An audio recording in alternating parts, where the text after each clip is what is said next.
نحمده ونصلي على رسوله الكريم أما بعد بسم الله الرحمن الرحيم. مرحبا بكم في لقاء جديد من لقاءات دروس اللغة العربية. أخوكم في الله عاطف جوهري. درسنا اليوم أيضا موضوعنا ومحطتنا المسكن والمهجع. في هذا الدرس نحن سنتعلم أسئلة وأجوبة التي تتعلق بالمهجع والمسكن، وهذه الأسئلة وأجوبة وهذه الأساليب أيضا نستعملها يوميا. عليكم أن تحفظوها، ثم بعد ذلك استعملوا فيما بينكم وتمرنوا كي ينطلق لسانكم، وهذه الجملة تجري على ألسنتكم بطلاقة إن شاء الله، ولا يمكن هذا إلا بالتمرن وأيضا بالاجتهاد بالجهد. هيا نبدأ على بركة الله تعالى. ما هو موعد النوم المقرر؟ موعد كما أنتم تعرفون الوقت المقرر. موعد النوم يعني الوقت المقرر للنوم. مثلا هناك في كل جامعة وفي كل بيت يكون موعد النوم وموعد الطعام وموعد الجلوس. مثلا أنا قلتك أنا مثلا اتصلت بك فأنت قلت سوف نلتقي إن شاء الله تعالى غدا في الساعة 1 بعد عند الظهر، وهذه الساعة 1 وهذا موعد لنا يقال له موعد. وأيضا مثلا الإنسان هناك ينام، وهو ينام يوميا في الساعة 10 ليلا، وهذه الساعة 10 موعد النوم يعني سونے کا ٹائم. المقرر يعني ما هو موعد النوم المقرر، يعني سونے کا جو مقرر ٹائم ہے وہ کیا ہے؟ الوقت المقرر للنوم هو الساعة 11 يعني الوقت المقرر معنى موعد یعنی موعد النوم. الوقت المقرر ام موعد النوم ان دونوں کا ایک ہی معنی ہے. یعنی الوقت المقرر للنوم جو سونے کے لیے جو ٹائم مقرر ہے وہ الساعة 11 یعنی وہ 11 بجے ہیں. الساعة 11 في أي ساعة تنام. مثلا الوقت المقرر للنوم هو الساعة 11 في أي ساعة تنام. کون سے گھنٹے یعنی کس ٹائم آپ سوتے ہیں؟ یقال فی ایتی ساعۃ تنام فی ای ساعۃ تنام. ایو جو ہے وہ مذکر مؤنث دونوں کے لیے استعمال ہوتا ہے، ٹھیک ہے؟ اس میں آپ ایو بھی بول سکتے ہیں، ایتو بھی بول سکتے ہیں. فی ایتی ساعۃ تنام. اتوسد مخدتی فی الساعۃ 10. توسد یتوسد توسدا معنی سر کے نیچے کوئی چیز رکھنا، یعنی توسد الوسادہ یعنی سر کے نیچے تکیہ رکھنا. اتوسد مخدہ بھی جو ہے وسادہ یعنی تکیے کو کہتے ہیں. یعنی میں اپنے تکیے پر سر رکھتا ہوں، یعنی میں لیٹ جاتا ہوں فی الساعۃ 10 بجے. یعنی میں جو ہے وہ تکیے پر سر رکھتا ہوں، یعنی لیٹ جاتا ہوں 10 بجے.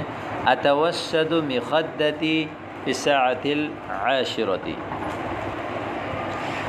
یعنی میں فکس 10 بجے یعنی 10 بجے لیٹ جاتا ہوں. اتوسد مخدتی میں اپنے تکیے پر سر رکھتا ہوں. الساعۃ 10 بجے. الساعۃ یعنی گھڑی بتانے کا جو ٹائم ہے انشاءاللہ وہ آگے ہم پڑھیں گے، پھر بھی میں بتا لیتا ہوں یہاں پر بھی. الساعۃ 1 الساعۃ 2 الساعۃ 3 الساعۃ 4 5 6 7 8 9 10 الساعة 11 الساعة 12 اس طرح آپ مکمل یعنی ٹائم بتائیں گے. اس کے بعد آگے جتنے منٹ ہوں گے اسی میں واو لگا کے آپ نے مثال وعشر دقائق وعشرون دقیقتاً وخمس وعشرون دقیقتاً یا والنصف، ٹھیک ہے، انشاءاللہ تفصیل سے اس کو نئے سبق میں پڑھیں گے۔ لماذا تنام حیال المروحة، لماذا تنام حیال المروحة، لماذا وجہ پوچھنے کے، لماذا تنام حیال، حیال معنی مقابل، یعنی بحذاء المروحة، یعنی مروحہ پنکھے کو، یعنی پنکھے کے بالکل سامنے کیوں سوتے ہو۔ لماذا تنام حیال المروحة، یعنی اردو میں کہتے ہیں بالکل پنکھے کے برابر پنکھے کے نیچے کیوں سوتے ہو۔ لکی اتخلص من لسع البعوض، لسع یلسع لسعا اس کا معنی ہے ڈسنا، بعوض مچھر، تاکہ میں اتخلص جان چھڑاؤں یعنی مچھروں کے ڈسنے سے۔ لماذا لم تنم الى هذه الساعة، ابھی تک کیوں نہیں سوئے تم۔ لماذا لم تنم الى هذه الساعة، اصبت بالارق، ارق معنی بے خوابی، یعنی اصبت بالارق یعنی میں جو ہے وہ بے خوابی میں جو ہے وہ مبتلا ہو گیا، یعنی مجھے نیند نہیں آ رہی، اصبت بالارق۔ ما لك تتقلب على الفراش طوال الليل، طوال الليل طوال النهار، طول الليل طول النهار، طوال الليل طوال النهار یعنی پوری رات پورا دن۔ تقلب یتقلب، تقلب الٹ پلٹ ہونا، تم کیا ہوا کہ تم بستر پر پوری رات الٹ پلٹ ہو رہے تھے، یعنی کروٹیں لے رہے تھے۔ تأرقت وما طاوعني النوم، تأرقت یعنی تأرقت یا ارق یأرق یا ارق یؤرق، اس کا معنی ہے یعنی بے خوابی میں مبتلا ہونا۔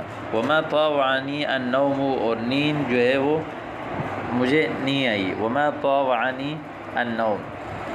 سمعتك تهذي البارحة فما السبب، هذا يهذي فضول باتیں کرنا، فضول جو ہے باتیں بکواس کرنا۔ سمعتك تهذي في البارحة، تهذي البارحة فما السبب، میں نے سنا کہ رات کو تم جو ہے فضول باتیں کر رہے تھے، کیا وجہ تھی۔ لعلی كنت احلم، شاید میں خواب دیکھ رہا تھا۔ ما لك فزعت البارحة، کیا ہو گیا کہ آپ جو ہے وہ کل رات کو ڈرائے گئے۔ رأیت کابوسا مرعبا، کابوس جمع ہے اس کی آتی ہے کوابیس، اس چیز کو کہتے ہیں کہ انسان جب سو جاتا ہے اس کے اوپر کوئی ایک بلا چڑھ جاتی ہے جس کی وجہ سے انسان حرکت نہیں کر سکتا، تو اس کو عربی میں کہتے ہیں کابوس، کہ میں نے مرعب ڈراؤنی جو ہے وہ کابوس دیکھی، یعنی اس کو آپ کہتے ہیں بلا۔ ما لک ترفس اثناء النوم، رفس یرفس اس کا معنی ہوتا ہے کہ لات مارنا، کہ نیند کے دوران تم جو ہے وہ لات مار رہے تھے یا لاتوں کو ہلا رہے تھے۔ کنت ادب البعوض عن ارجلی، ذب یذب اس کا معنی ہے بگانا، اڑانا، مکھیاں اڑانا، کہ میں جو ہے وہ مچھروں کو اڑا رہا تھا اپنے پیروں سے۔ ارجل رجل کی جمع ہے۔ ما بک تشخر طیلۃ اللیل، شخر یشخر اس کا معنی ہے آوازیں نکالنا، خراٹے نکالنا، کہ یعنی پوری رات تم جو ہے وہ خراٹے نکال رہے تھے، آوازیں نکال رہے تھے، کیا ہوا تمہیں۔ للاسف هذه عادتی فی النوم، افسوس یہ میری عادت ہے نیند میں۔ لمحتك تهرول البارحة فما الذي اصابك، لمح یلمح سرسری دیکھنا، کہ میں نے دیکھا کہ آپ جو ہے وہ گزشتہ رات بھاگ رہے تھے۔ فما الذي اصابك، کیا ہوا تمہیں۔ اصبت بالغثیان، مجھے الٹی آ رہی تھی۔ فہرولت الى المواضع، وضو خانے کی طرف میں دوڑا۔ ہرول یہرول ہرولۃ، کیف کانت لیلتک البارحة، آپ کی گزشتہ رات کیسی تھی۔ کانت ہادئة ومریحة والفضل للہ، نرمدہ اور آرامدہ تھی اور اللہ تعالیٰ کے فضل سے۔ کان یا اس کا جواب ہے کانت مزعجۃ، انتہائی تنگ والی، تنگ کرنے والی، وہ طویلۃ لمبی، وہ مملۃ اور ممل، عمل یمل اس کا معنی ہے کہ کسی کو جو ہے وہ اس میں یعنی مبتلا کرنے، کسی کو جو ہے ملال میں مبتلا کرنا، کوئی انسان اکتاہٹ والی جس کو کہتے ہیں۔ کیف کانت نومتک البارحة، گزشتہ رات تمہاری نیند کیسی تھی۔ كانت حافلة بالأحلام السعيدة، بری ہوئی تھی اچھے خوابوں کے ساتھ، یا كانت مملوءة بالكوابيس، ڈراؤنے خوابوں کے ساتھ بری ہوئی تھی۔ هل تعرف تعبیر الرؤیا، کیا آپ خواب کی تعبیر جانتے ہیں؟ لا اعرف شيئا من هذا الفن، اس فن کے میں سے کچھ بھی میں نہیں جانتا۔